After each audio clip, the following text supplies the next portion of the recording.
मौलाना तौकीर रजा ने एक बार फिर प्रधानमंत्री नरेंद्र मोदी को धृतराष्ट्र बताया।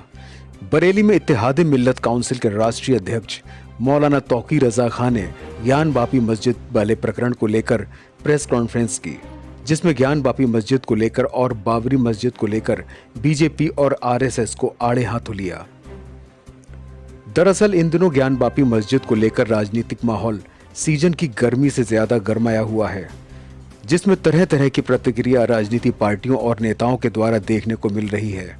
वहीं ज्ञान वापी सर्वे में शिवलिंग मिला है, जिसके बाद से ही राजनीतिक उठापटक शुरू हो गई है, जिसमें इत्तेहाद मिल्लत काउंसिल के राष्ट्रीय अध्यक्ष मौलाना तौकीर रजा खां के प्रधानमंत्री नरेंद्र मोदी को लेकर विवादित बोल सामने आए हैं, जिसमें उन्होंने फिर एक बार प्रधानमंत्री नरेंद्र मोदी को धृतराष्ट्र बताया है। इस किस्म की जो बेईमानियां की जा रही है, इसके पीछे असल मकसद क्या है? मुझे लगता है कि हुकूमत दिवालिया हो चुकी है, नेपाल जैसे हालात बन चुके हैं। इस तरफ तवज्जो ना जाए, इस वजह से इस किस्म के मामलात में हिंदू और मुसलमानों को उलझाया जा रहा है। और अगर हिंदुओं में बेदारी नहीं आई, मैं अपने हिंदू भाइयों से अपील करता हूं कि इस मामले में आपको तवज्जो देनी चाहिए। आप लोगों को इसमें खामोश रहकर आप उस बेईमानी का समर्थन कर रहे हैं जो बेईमानी आज देश का धृतराष्ट्र कर रहा है। तौकीर रजा खान ने अपने आवास पर पत्रकारों से बात करते हुए कहा, मौजूदा हालात में देश अपने नाजुक दौर से गुजर रहा है। जगह जगह कौरवों और पांडवों की सभाएं हो रही हैं। ज्ञान बापी मस्जिद के सिलसिले में मैं हिंदू भाइयों से कहना चाहूंगा कि आपके धर्म का किस तरह से मजाक उड़ा रहे हैं। इन्हें फाउंटेन और शिवलिंग में अंतर समझ नहीं आता। ये चाहते हैं कि हिंदुस्तान में एक और बंटवारा कराया जाए। उस बेईमानी को उजागर करना, उस बेईमानी के खिलाफ लड़ाई लड़ना, अगर आप में इंसानियत है तो इंसानियत की बात करना अब आपकी जिम्मेदारी है। आपको इसके खिलाफ खड़े होना चाहिए। दुनिया आपको देख रही है। आपकी कौन सी आस्थाएं हैं? कौन सी आस्था है जो ये कहती है कि हनुमान चालीसा मस्जिद के सामने जाके पढ़ो? कौन सी आस्था ये कहती है? हनुमान चालीसा हिंदू को पढ़ना चाहिए, मैं कहता हूँ, लेकिन हनुमान चालीसा हनुमान जी की को खुश करने के लिए पढ़ा जाना चाहिए। दूसरों को तकलीफ पहुंचाने के लिए था और तोड़ के मस्जिद बनाई गई थी। अभी तक जितने प्रमाण मिले, दीवारों पर जो पेंटिंग मिली है, वहाँ एक कानून बन चुका। अयोध्या में हमने सब्र किया और अयोध्या के अलावा अब किसी भी धर्म स्थल को नहीं छेड़ा जाएगा, कानून बन चुका है। हर हौज में ऐसा शिवलिंग पाया जाता है। इस तरह हर मस्जिद को मंदिर बनाना चाहती है। हुकूमत बेईमानी करना चाहती है। इसके नतीजे गंभीर हो सकते हैं। तो की तलाशी लेने के लिए जिसे भेजा गया था, उसे हौज को देखने का इख्तियार नहीं था, फिर भी देखा गया, हमें एतराज नहीं है। लेकिन हौज में जो फव्वारा खड़ा है, उसको शिवलिंग का नाम देकर आप किसको गुमराह करना चाहते हैं, किसको नुकसान पहुंचाना चाहते हैं? अपने हिंदुत्व का और अपने समाज का मजाक उड़ाने का काम ये लोग कर रहे हैं। इनके खिलाफ हिंदू समाज को खड़ा होना चाहिए। और अगर ज्ञानव्यापी मस्जिद में अगर वो शिवलिंग है, तो ऐसा शिवलिंग मैं कहता हूं हिंदुस्तान के हर सूबे में और हर सूबे के हर जिले में कम से कम शहर की जामा मस्जिद में तो एक तालाब जरूर होता है। तालाब नहीं, जिसे हौज कहा जाता है, वो हौज, उस हौज के बीचों बीच फव्वारा होता है, जिसको फव्वारे को अगर वो ज्ञानव्यापी में जो है वो अगर शिवलिंग है, तो ऐसा शिवलिंग हर जिले में और हर सूबे में मौजूद है। वहीं मौलाना तौकीर रजा खान ने आरएसएस की तुलना मोहम्मद अली जिन्ना से करते हुए कहा, आरएसएस में कई लोग मोहम्मद अली जिन्ना का रोल अदा कर रहे हैं। फैसला कुछ नहीं आने वाला है। कानून इतना अंधा है कि फाउंटेन और शिवलिंग में फर्क नहीं कर पा रहा है। अंधे बहरे गूंगे कब तक बने रहोगे? मोदी ने अब तक जुबान क्यों नहीं खोली?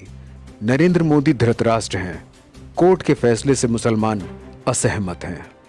रहा सवाल इस बात का कि आरएसएस की बड़ी गहरी साजिशें होती हैं।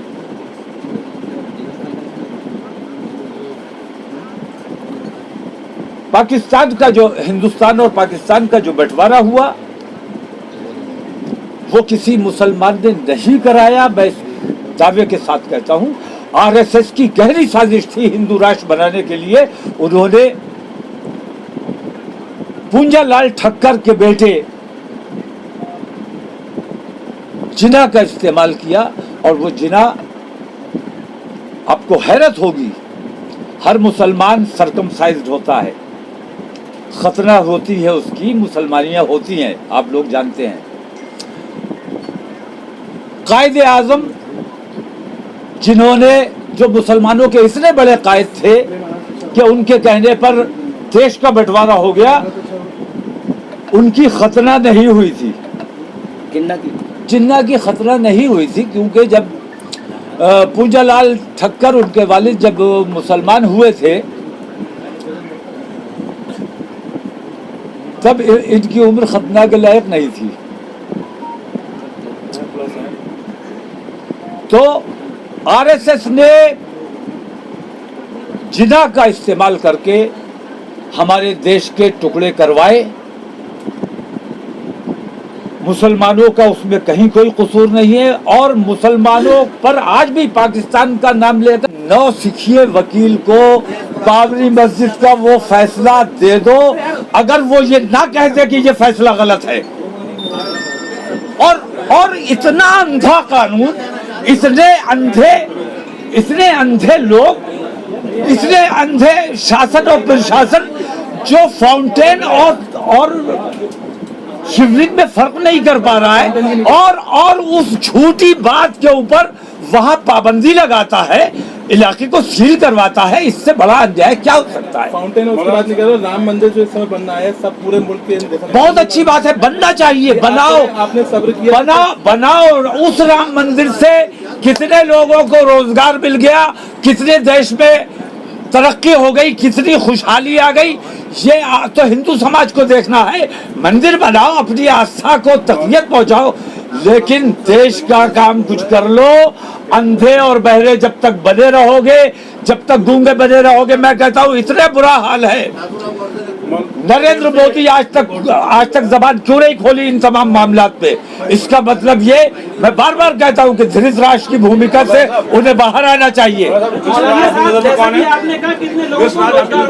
धृतराष्ट्र नरेंद्र मोदी है, जो देश का राजा है। उस वक्त जो देश का राजा था उसने बेईमानी की थी, जिससे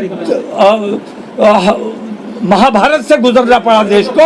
आज धृतराष्ट्र बेईमानी कर रहा है, खामोश बैठा हुआ है, देश का नुकसान होने वाला है, देश का नुकसान हो रहा है। प्रमोद कृष्णन तो कांग्रेस के नेता है।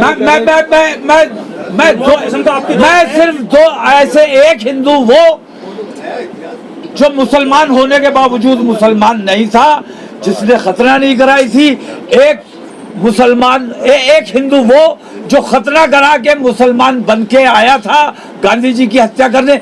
ऐसे दो हिंदू और मुसलमान हमारे देश के लिए बेहद घातक है। ओवैसी कह रहे हैं गंभीर परिणाम भुगतने होंगे अगर फिर से अगर ज्ञान वापी मामले में भी ऐसा किया गया जैसा बाबरी में किया गया। तो आप क्या करना? मैं ये कह रहा हूँ, गंभीर परिणाम से मेरी मुराद ये है कि पूरी दुनिया में खराब मैसेज जा रहा है। तो मथुरा में फिर जो मस्जिद बनी है, मथुरा में जो मस्जिद बनी है तो ले लो, आप वापस देने को राजी हैं? मैं तैयार हूँ, तुम ले लो। तो क्या वाराणसी जाके तुमने जैसे बाबरी मस्जिद, अपील करेंगे, बनारस जाके लोगों से अपील करेंगे कि मस्जिद मैं अपील कर रहा हूँ तमाम मुसलमानों से, तमाम हिंदुस्तान के मुसलमानों से मैं अपील कर रहा हूँ। और ये मेरी आवाज़ मथुरा नहीं जा रही है, दुनिया में जा रही है। आपको लगता है कि ये आवाज़ बरेली तक रह जाएगी? लेकिन जो लोग तो मथुरा जाने की जरूरत है मुझे मथुरा वालों से बात करने के लिए। जो लोग सुप्रीम कोर्ट गए ज्ञान वापी को लेकर, उनसे क्या कहेंगे?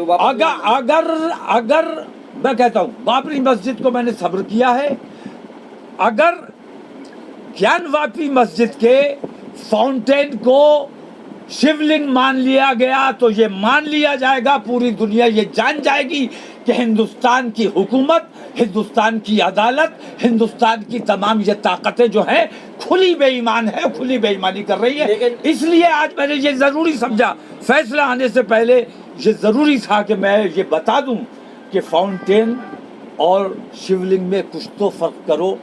हिंदूवादियों से, खासतौर से अपने हिंदू भाइयों से। वहाँ गौरी श्रृंगार अरे भाई तुम्हारी ताकत है यार, जहाँ जो चाहो रख दो, जहाँ जो चाहो रख दो।